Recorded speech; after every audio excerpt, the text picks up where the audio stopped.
Aruna, can you hear me?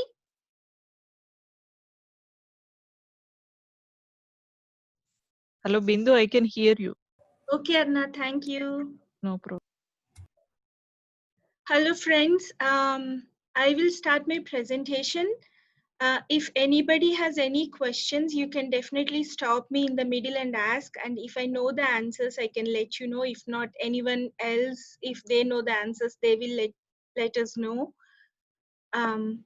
So in the last presentation, we have talked about how to install Node.js, how to install Angular on the top of Node.js, and how to install Visual Studio Code, which is the best JavaScript editor.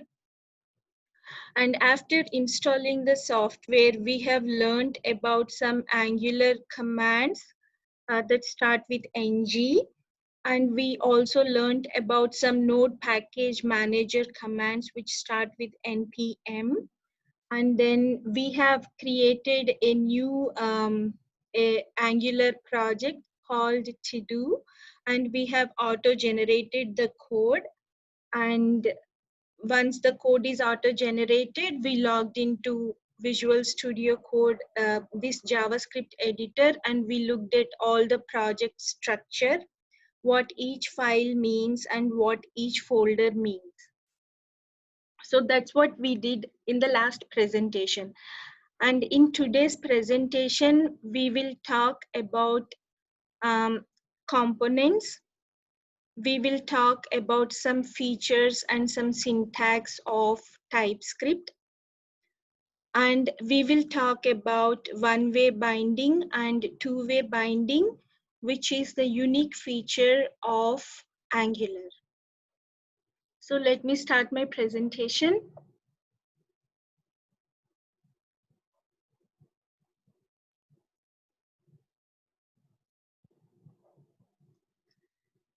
So an Angular web page is divided into multiple components. If you look at this page carefully, you can see that this is the menu, and this is called a menu component, and this is the footer, and this is called footer component.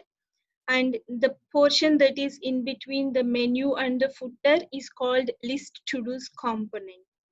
So this web page has been divided into 3 components, but an Angular application can contain any number of components.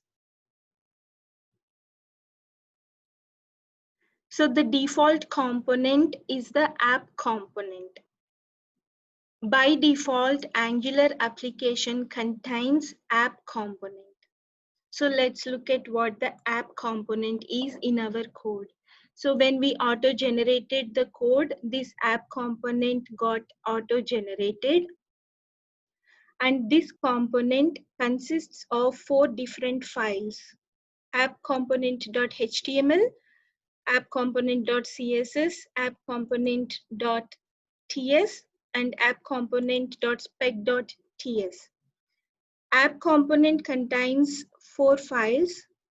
Just the same way, any component is gonna contain these 4 files. So app component.html, it contains the view part of the component. That means if we look at in this web page, this is this code, the one that you are seeing that is in light pink. This has been generated by the app component. So app component.html, it is this file, and this contains all the code related to the view. So whatever contents are displayed here, the view part of it comes from this HTML. And the styling part comes from app component.css file. So this styling information I gave it, light pink background color and red foreground color, and that styling has been applied to this app component. And the code part of it, that comes from app-component.ts file. So this is the TypeScript file, and the code part is contained in this file. And app-component.spec.ts file, it contains the unit tests for this TypeScript file. So any component consists of these 4 files.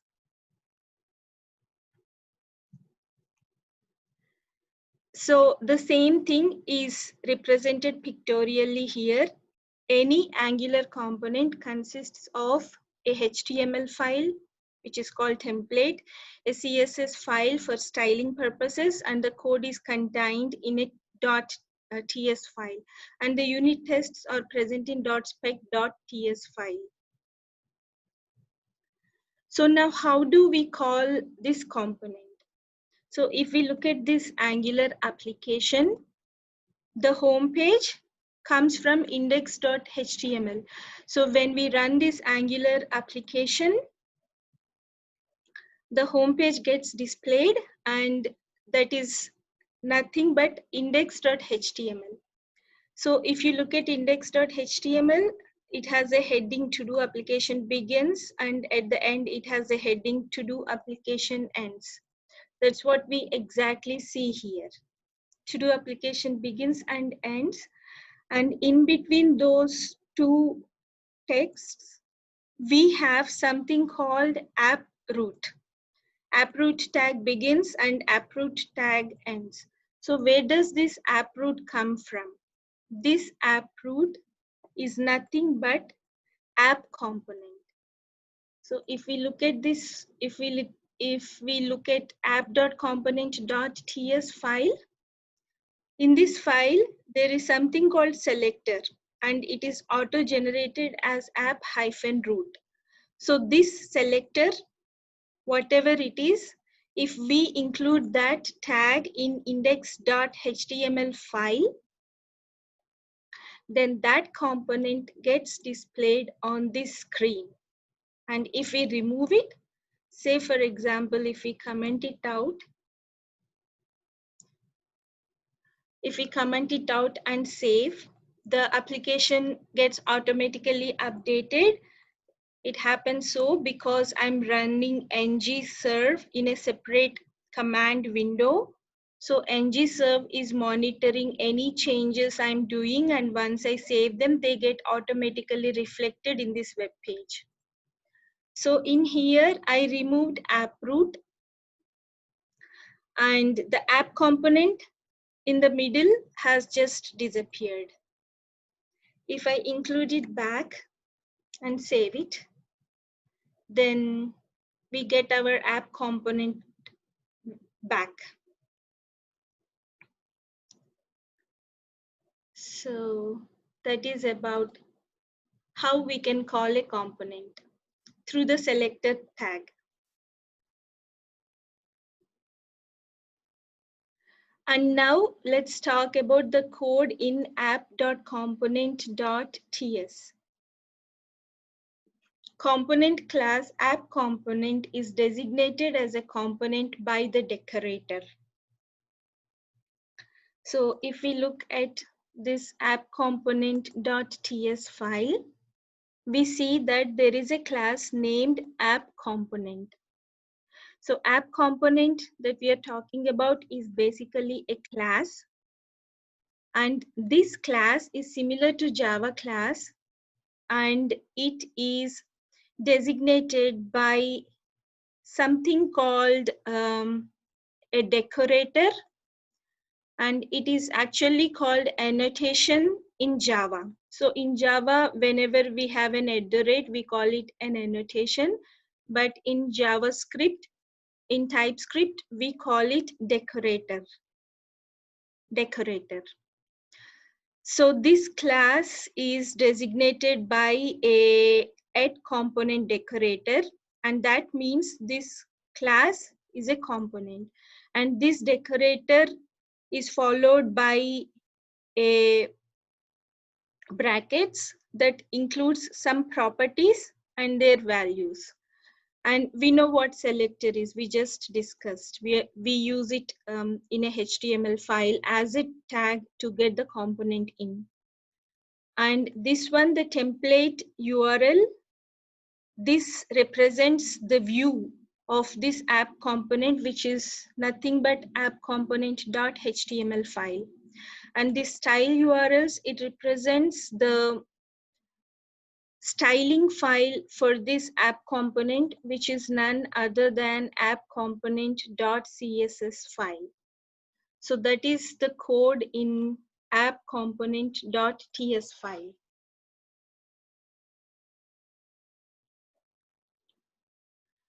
So we can discuss more about the code in app component.ts file.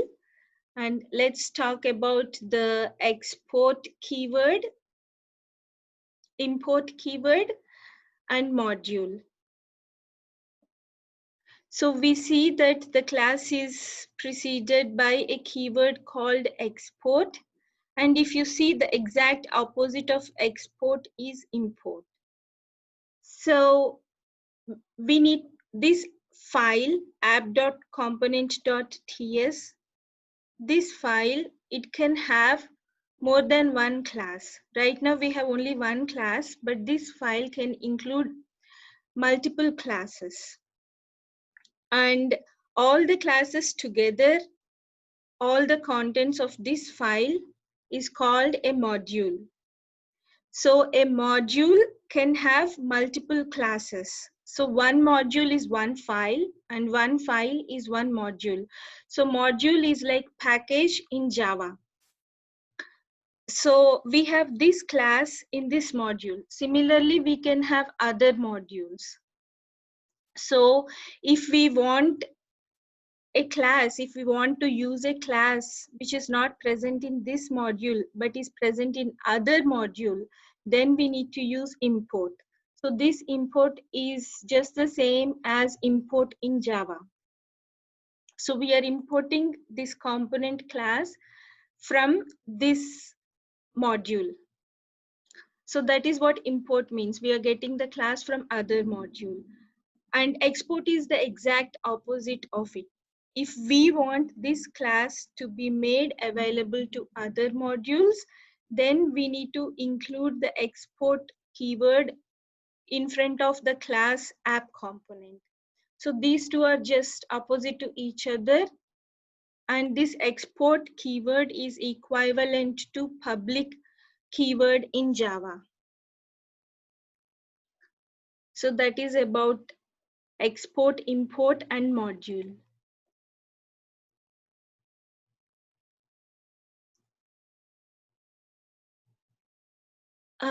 Now let's learn about interpolation. So let's look at app.component.ts file once again. If you see in this class, there are two member variables, learner and email address, and both member variables have been assigned with some values. So if I look at app.component.html here, so this HTML has some code. And here we are using this learner, which actually comes from here. So we are trying to get this value Aruna into here.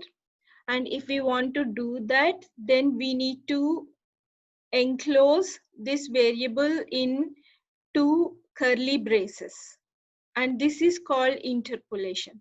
Similarly, we are getting this email address value from here, and we are enclosing it in double curly braces. And this is called interpolation. So that is why we see the values Aruna and kanti@gmail.com here. And if we want to see other values, say for example, I want to see Gayatri here, and I want to see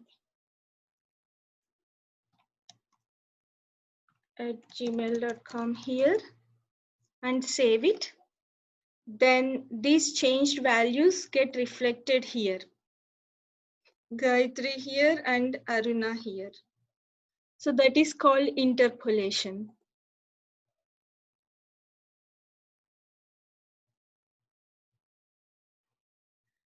And we can include the actual HTML code in app.component.ts. If you see here in this template URL property, we are mentioning the name of the HTML file. But instead of mentioning the HTML file, we can just use template followed by the actual HTML code. So instead of giving the file name, we can give the actual code. So once I save it, then let's see what happens here. So we said we included Java study group code here. So that's what is showing up, and everything else that was coming from app.component.html, all of this, it just disappeared. So we can do that.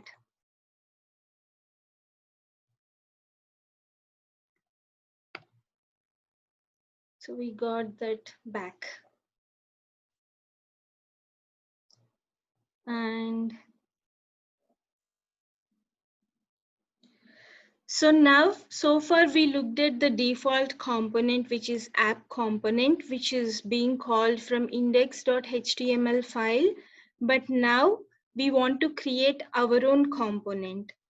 So no matter what component we create, we still, 4 files still get automatically generated by Angular. So for example, if we try to create a welcome component, the syntax is ng generate component, the name of the component. My name is welcome. So once I click enter, the welcome component gets generated. And when it gets generated, 4 files automatically get created. I already created the welcome component, so I don't want to do it again. But there is also another way of doing it. Instead of typing down generate and component completely, we can just say ng space g space c welcome, enter. So we can run either of those commands. And as soon as we do that, so this is the app folder. Under app folder, we have app components. So as soon as I generate welcome component, another folder called welcome gets created here. And within that folder, we have these 4 files. Welcome component.html, welcome component.css, welcome component.ts, welcome component.spec.ts. So 4 files get generated. And in addition to that, one more file gets updated, which is app.module.ts. So in this file, 2 updates are automatically made by Angular. One is this import command. This entire import command gets added to this file. And then this part gets added to app.module.ts file. Similarly, when we generate, if we create a login component by saying, ng cc login. So if we create a login component, then a folder called login gets created.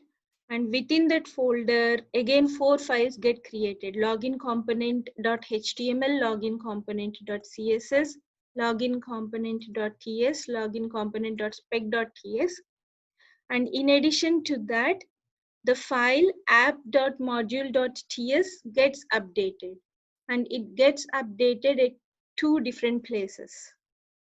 So an import statement, this import statement gets added, and this part here gets added. So that is how we can generate a new component.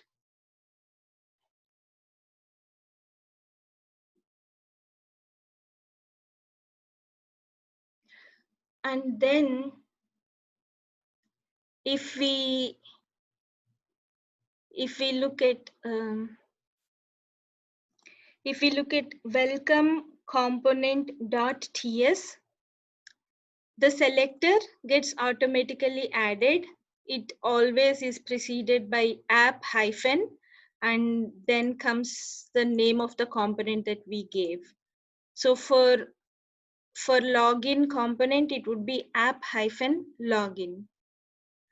And then if we look at welcome component.html file, this is an auto-generated HTML file, and it always includes the text welcome works.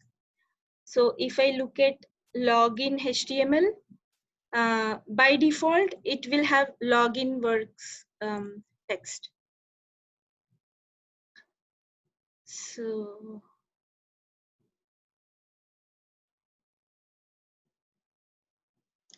and how to run the newly created component. So in order to run that, we need to include the selector tag in the HTML file. So can you please hold on for a second, one moment.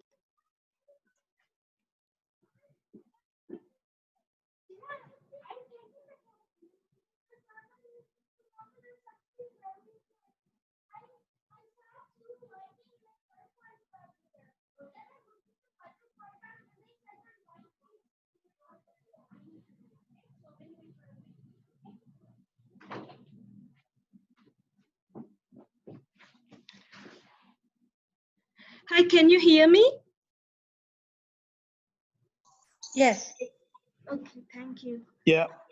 Yes, sorry for the break. So the way we called app component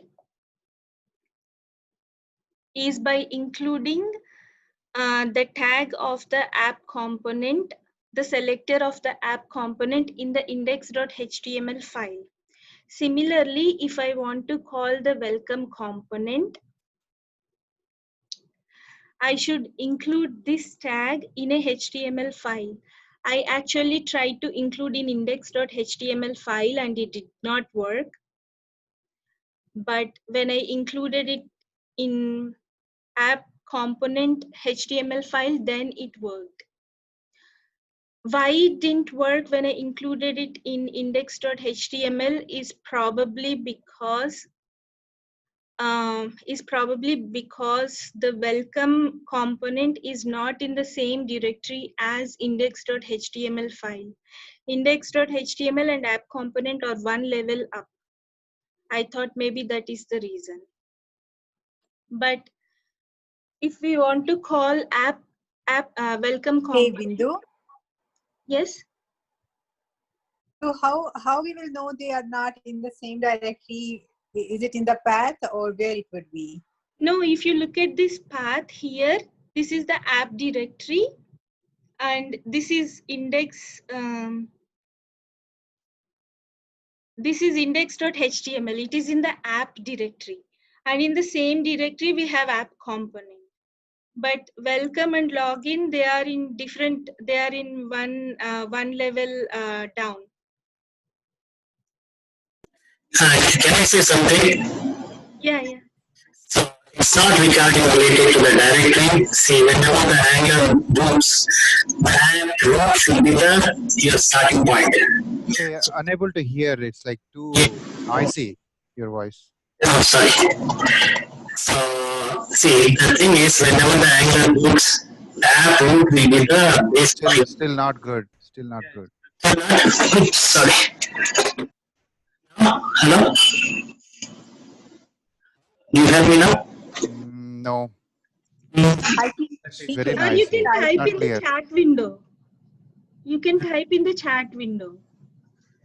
Yeah, hold on, let me.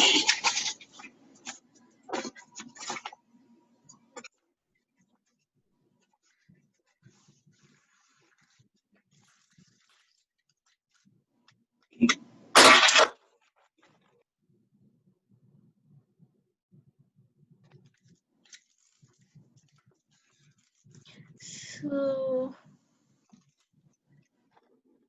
I hear me now? Hello? yes, yes. So see what happened is like app root is your the base of your application. You should not change App because root. it the whatever you have the index.html you're seeing right now, right in front of Yeah. you. Yes. App root is the root of your whole application. For example, like main, your application boots from here. So whatever the components you create, like login or welcome, these components, for example, you created, for example, login is your main component. Think like that. Or think like welcome is your main component. In the welcome component, you had to embed the login component into that. And the welcome component should be called in the app root. That's how that should go. Okay, You know, so basically nothing else except app root component should be included in index.html file. this one you should not change. App root should not change. So whatever the components before designing the Angular, you come up from something like a scale a prototype saying, "Oh, let me have the big component as a login." In that login, I should include like sub components. So welcome here's your login component, main component, and the login should be sub component into the welcome. So it has to embed it like that. It's not regarding the directories. It is coming. It's not like that. The design should be, for example, in the welcome app.component.html is there, right? You should call the login component there. See, in the app.component.html, open that app.component. Not app. Sorry, the welcome one. Welcome, yeah. So open the welcome.html. In this one, you have to call the login component. Okay. This welcome is your the box.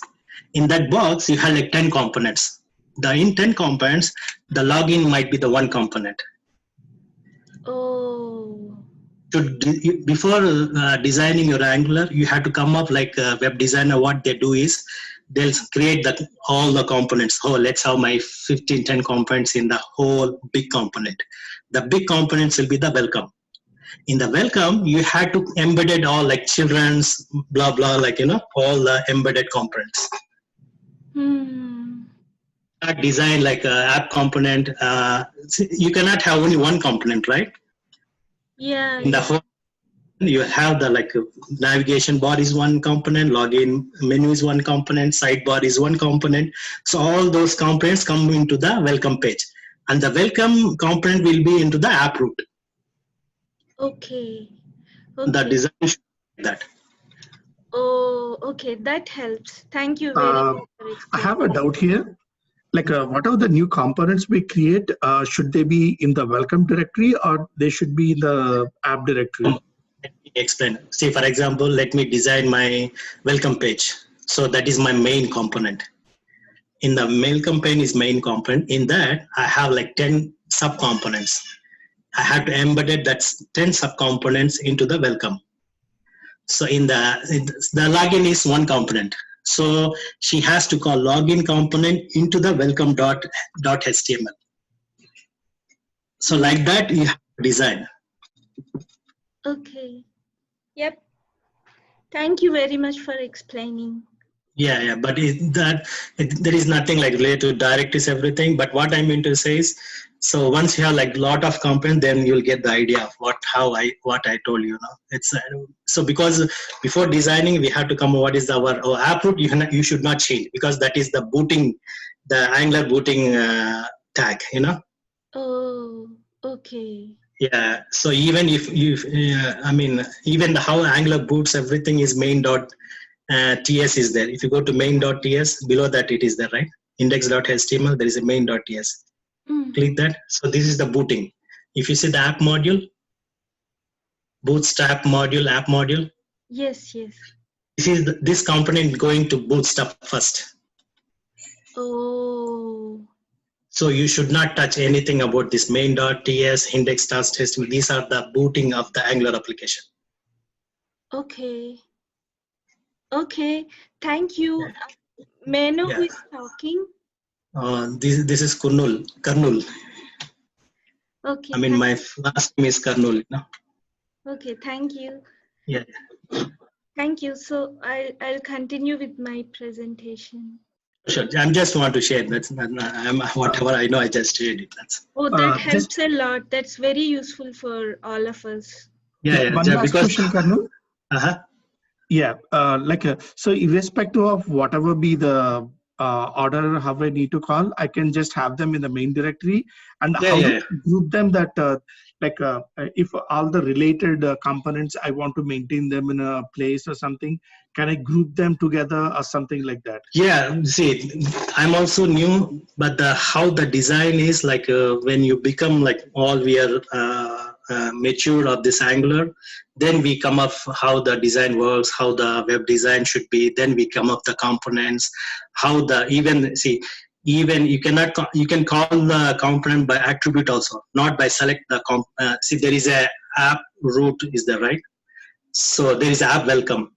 Here you are calling by selecting the element, even you call by attribute. So there are many things, I'm also new to this. So in the design perspective, that's how I'm thinking, so we are still now. In the future it might be become, once we get the whole, then we can get the clarity. Okay, yeah, thank you. Yeah. Okay, so app-welcome is the selector for the welcome component, and I'm calling it by including this app welcome tag in app component.html, and that is how we see this welcome works text here. That is because if I go to welcome component.css, I gave it the color green. So that is why we see this text in green. So if I comment this part,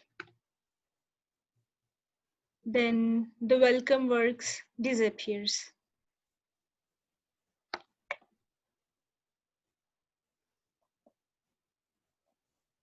So that is how we can call a component. So we already discussed about what module is and how we import in JavaScript. So we already discussed about it. And we also discussed about the export keyword. It's just like public keyword in Java. And interface in TypeScript is just like the interface in Java. If we look at welcome component.ts file, if we look at this file, the welcome component class implements this interface. And this interface, it got imported from this path. And this interface has a method ng on init. And because this class is implementing this interface, it must implement this method, which is part of that interface. It's just like the interface in Java.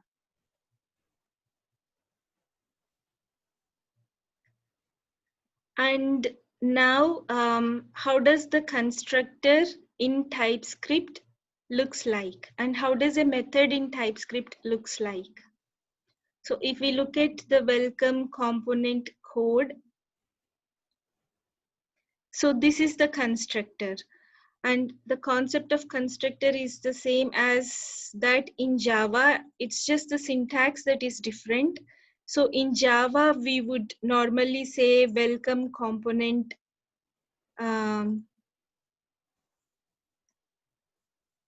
something like that. So that's what we say in Java. But in TypeScript, we just use the word constructor to define the constructor. And methods in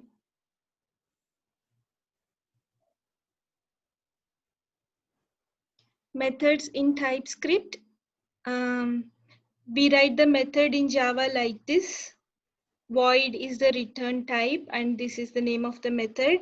And the same method in TypeScript can be written like this, colon followed by the return type.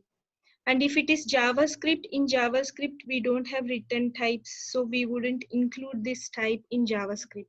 But in TypeScript, we can include that.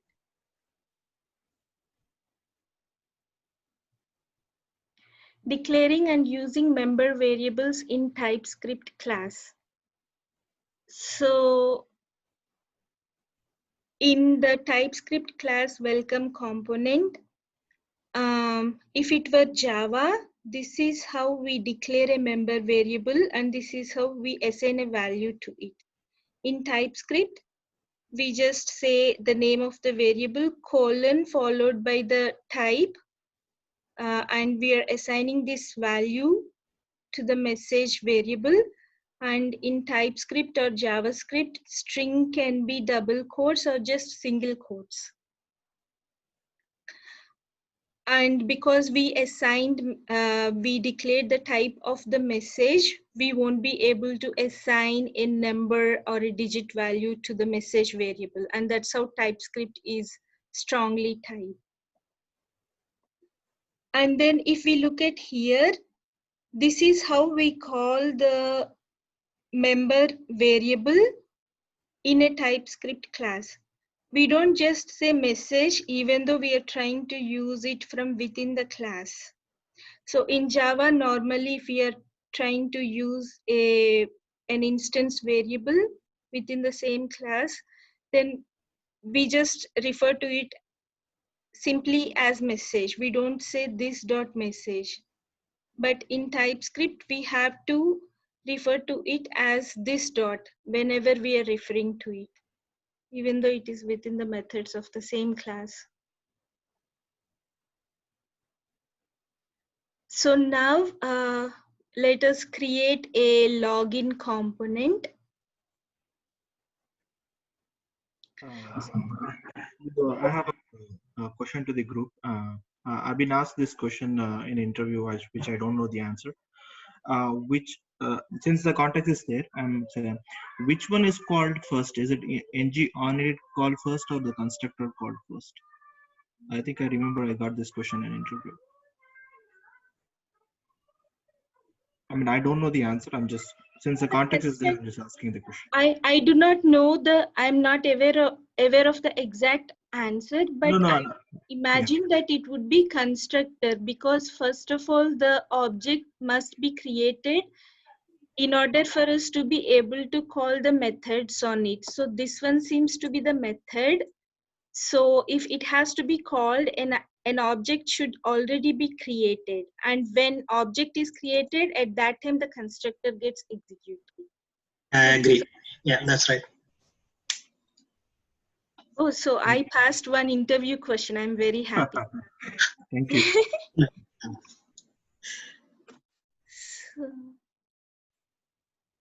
So now we need to create a login component, and we will do it the same way we created a welcome component.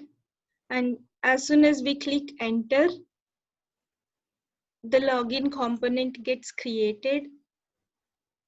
So we got the 4 files and all. And how do we call the login component? So it is app-login. And the way we call it is from app component.html. So let me comment all of this code. And let me uncomment this part. So I'm calling just the login component now from app component.html.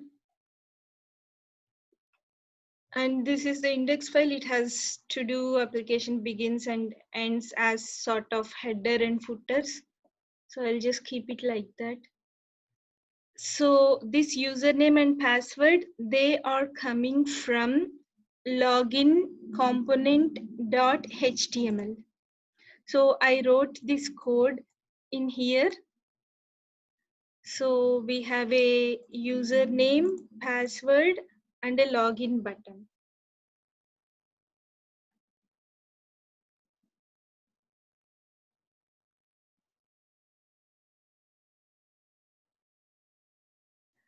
Display the default value in username field of the web page. So I want to display some default values into both this username field as well as this password field. How do I do that? I should do it in login component.ts. So here in the login component class, I created two member variables and I assigned some default values to both of them. So I want to get these values displayed on the login component. So in order to do that, I should go to login component.html page. And then I should say value is equal to, I'm using interpolation that we already talked about. And I'm using the member variable of login component class, that is username. So this one comes from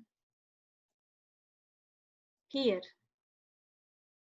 And then for the next field, I want to say value is equal to. So these values from here, they will be taken here and then they will be displayed on the web page. So we are seeing those default values being displayed here. So this concept is called one-way binding. So we are trying to get the values from the model. Sometimes we also call it a model, but we are getting these values from the .ts file into the view. So that is happening one way. So that is called one-way binding. Gayatri garu, are you here? Yeah, Bindu. Yeah, I'm here. Yes, Gayatri, it's already 9:15, so I'm stopping now, so you can start. Yeah, sure. Okay, friends, thank you very much. I have more slides, but I will present them in the next session. Thank you very much. Gayatri garu, you can start. Thank you, Bindu. Thank you. It was very good. Thank you, Bindu. Informative. Thank you so much. When will be the next session? Monday. Okay, thank you. Monday 8:30. Gayatri garu, you can start. Yeah.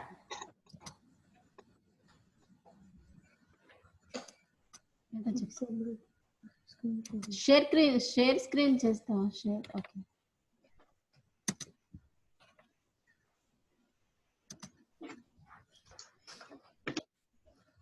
Yeah, can I start?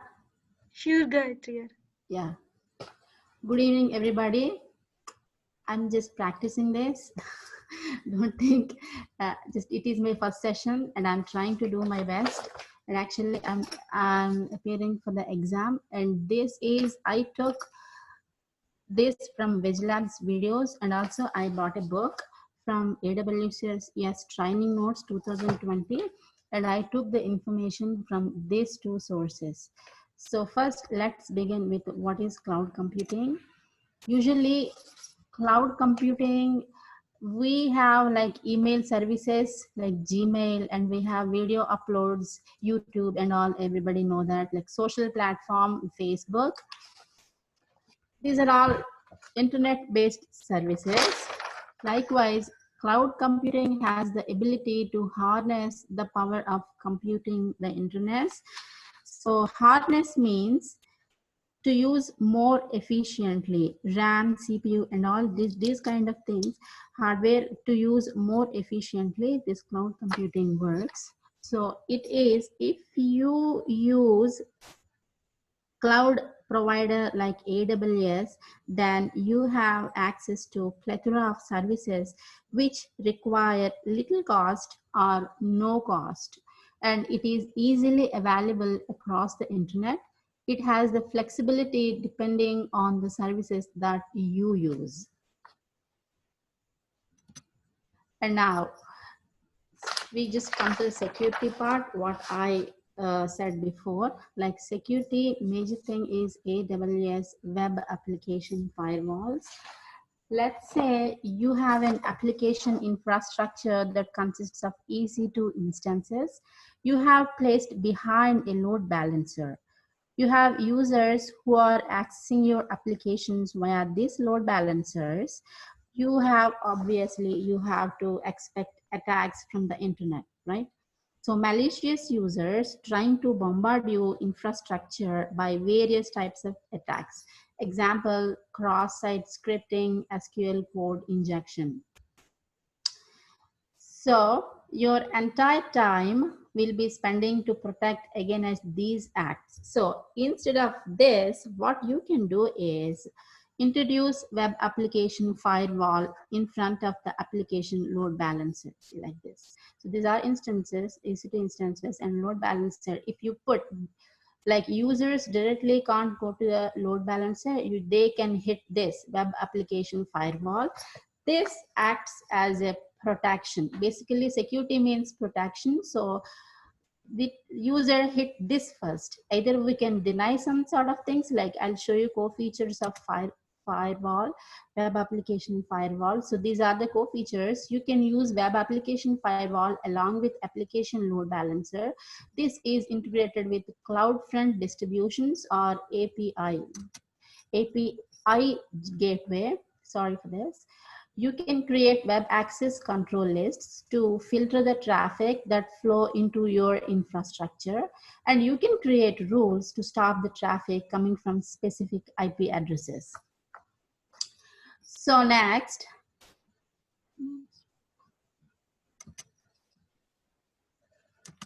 yeah. Apart from this, this is a major security. A web application firewall is the major one. And we Gayatri, I have one question before. Yeah, go ahead, please. How is it different from security groups? Okay. Firewall? Security groups. It's a good question.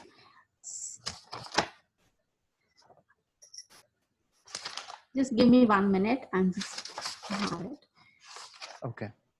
Just I know give me- security group, actually we can write rules, what Yeah. ports we can allow traffic, what ports we can accept or deny traffic, right? So that level of control is there. What else this web application firewall does? Could you please talk louder a little bit? Okay, the security groups generally, right?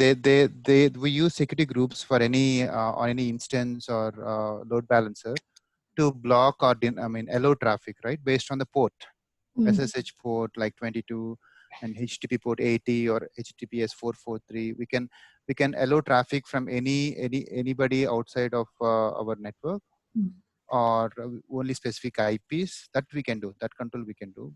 Okay. So what this web application firewall does, apart from that? We can deny, like we can create rules such like allow and deny. Some malicious users, if we detect those are like malicious users or rare users, we can deny the applications. Do you have any idea? You can share. Yeah, I'm trying to think about it. Maybe, as you said, right? Malicious users, what they'll do generally, they'll try to bombard with so many requests, right? Yeah, yes, yes. The port is open, 8080 port, but some people will try to attack by sending, numerous requests, and maybe this web application firewall will come to use. Maybe if within limited time, within a certain time, let's say within a minute, there are a lot of requests coming from specific IP range, that will be blocked. That will taken care. I'm just, I'm not really not sure, but I'm thinking like that it will work. And so basically the traffic wise, it might have control, it might control, it might stop such requests from being bombarded with the, with such kind of requests to the EC2 instances. And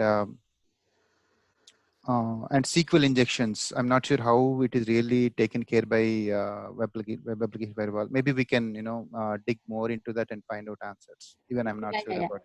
Yeah. I saw that in this book. Actually, firewall application like protects against common exploits that could compromise application availability, compromise security, or consume excessive resources. So Yeah, correct. common exploits, and that compromise application availability, compromise security, or consume excessive resources. Yeah, if it can't work, it go back and it takes another uh, resource. Correct. Yeah. Okay. Thank you. Please proceed. Thank you so much for asking questions, even though I don't know, but I learned. Yeah. It's all about asking questions, right? Anybody can answer, and whoever knows, right? And if nobody knows, we can take that questions up, and we can find answer. Yes, correct. Thank you so much. Yeah. So the additional one is AWS Shield.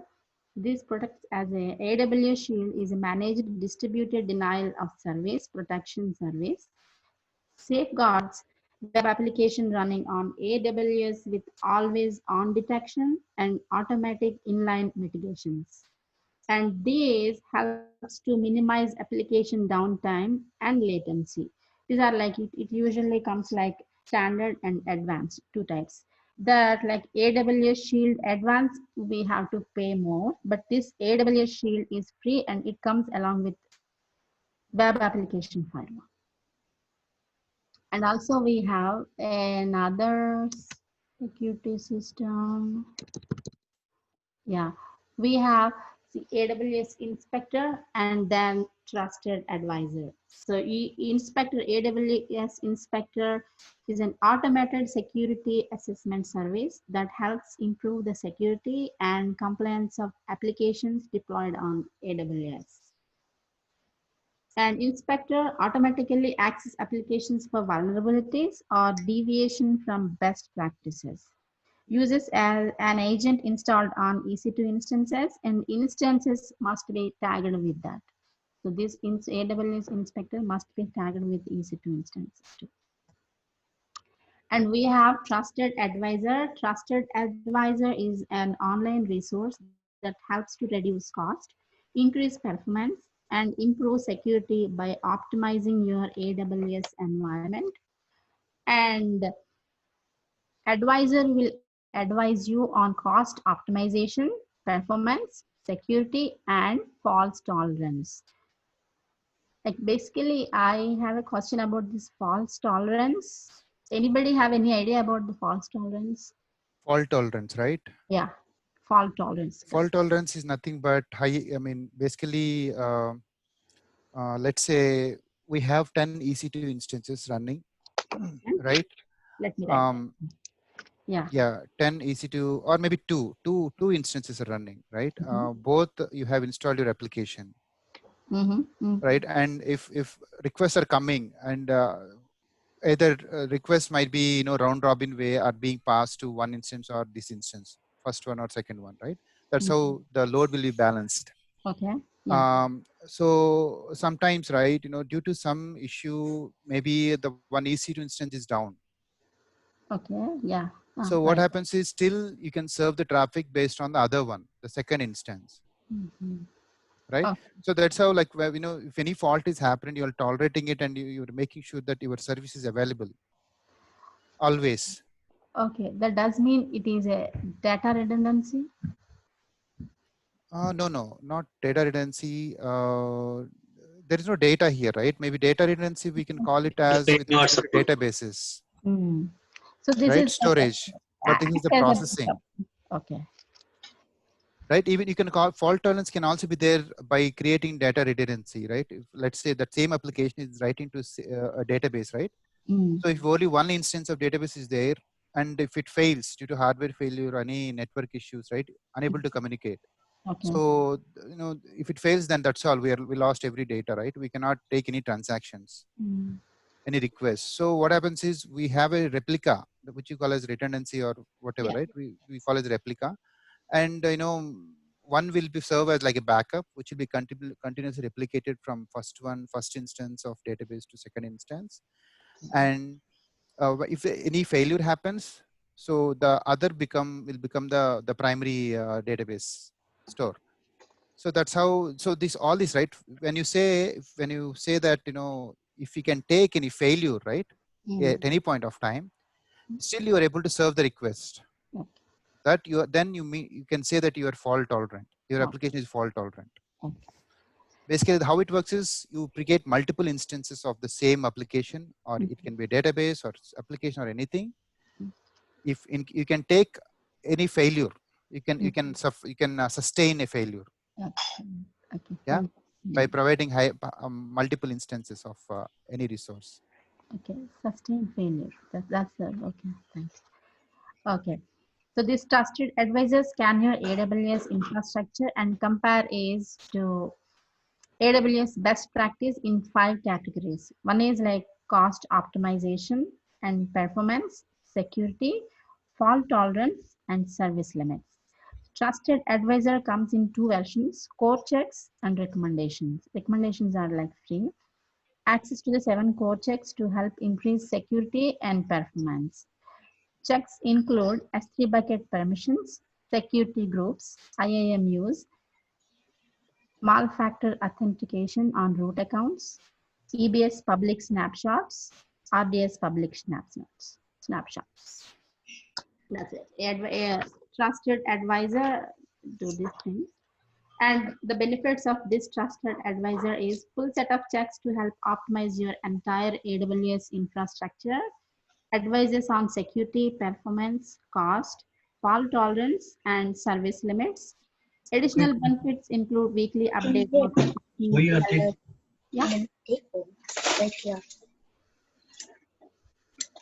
Yeah, anybody have any questions? I heard some noises. No, Sarika. Sorry. Additional benefit include weekly update notifications, alerts, automated actions with CloudWatch and programmatic access using the AWS support API.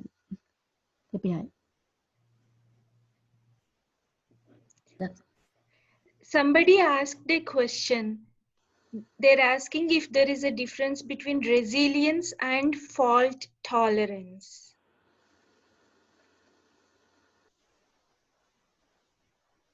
So as of now, like, I'm sorry, I don't know the name, but fault tolerance is like sustain from fault. Resilience means gaining from fault, maybe. If anybody knows, please answer. Recently, I was, I came. I hope most of us in the group knows Java. There is something called resilience concept. I can explain that how it works. Maybe we can gain something out of it. So what happens is, let's say I have an application running, and it actually connects to another service, which is running on another system. When I implement resilience on my application, my application A will try to communicate with application B, and there is no communication. So there is a network failure, okay? And it's not able to communicate. So what happens is it stops. It doesn't send any requests, even though it is getting requests, and it will say that, okay, I'm down. I'm down. I cannot process your request, even before sending a request to B, because it already sent 2-3 requests that is configurable. Okay, application A is sending 2-3 requests, which is configured. If there is any 100% failure on those 3 requests, right? Then it will have a, then it will set a flag at its end that, okay, application B is down. So I will not take any requests. So whatever request coming to me, I will send it, okay, I'm down, I cannot proceed. So it is like, I'm not consuming any resources, basically, CPU power or memory or anything. Right away, I'm replying back to the user saying that I'm down. But internally back, it'll after like maybe few seconds, it is also configurable. It will again try to send 3 requests or 4 requests and see if it is up or down. Again, it will take stats out of it. And then again, if it is up, then it will start consuming a request and sending to application B. This is kind of a check that is implemented at application A. So we are, we are not saying that. I mean, basically, the idea is to not use resources. This is the concept I have used in one of the Java Spring Boot application. It's called Resilience 4J. I think some package is there. You can try it out and read more about it. Is it like failover concept, right? I mean, keep checking it like 3 times, Yeah. 4 times, and check Yeah. and. Oh, okay. Correct. Okay. Correct. Thanks a lot. Thanks a lot. But here in this case, right, there is no, it's not fault tolerance basically, right? Fault tolerance is like you're always available. You can sustain failures. Yeah.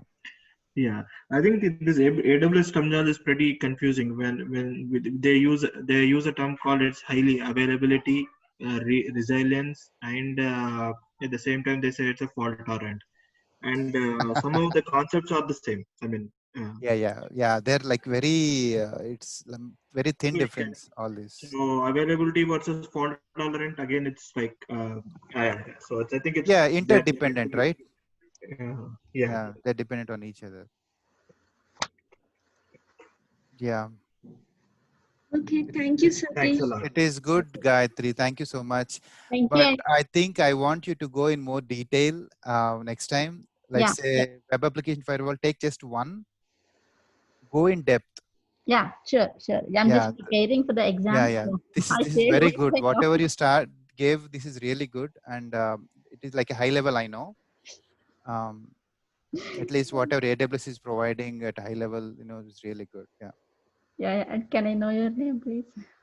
My name is Satish. Oh, Satish. Actually, this is my first time presentation. No, that's fine. I'm just, don't take it otherwise. I just want to suggest something. That's Oh, yeah, thank you so much. Yeah, it's very good. Yeah, good stuff. Thank you very much, Gayatri Garu. Yeah, no problem. Thank you all. Thank you, everybody. Hey, Bindu, this is Shailaja. Sorry, I have a quick question. If anybody is using Struts, I would like to ask one question. Anybody is using what? Struts. Struts. Okay. Struts framework. Just ask somebody, maybe answer. Some might answer. Actually, right now we are using Struts to 2.5. So our struts.xml has dynamic method invocation set to true, and it is having allowed methods. But for AppSec finding remediation, we have to set DMI to false.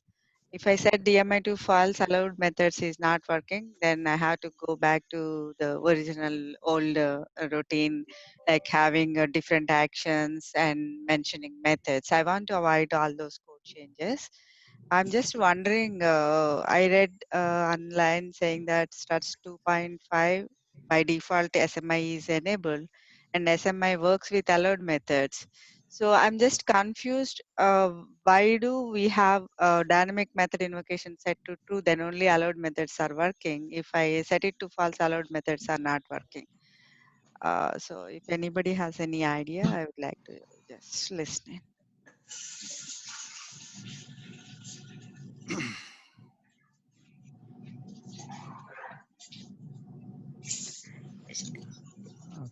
I think it's an outdated framework. I know everybody is using AWS Cloud and Angular. Just wondering. Shailaja, maybe you want to post this question in the group. So group has 170 members. So it's more likely that it would be answered there maybe. Yeah, sure, Bindu. I will do that. Thank you. Okay, Shailaja. Does anyone else have any questions? Okay. Have a wonderful time, everybody. We will meet again on Monday. Take care. Have fun. Have a good night. Thank you. Thank you so much. Thank you. Thanks, guys. Thanks for the good work. Yeah, thank you all.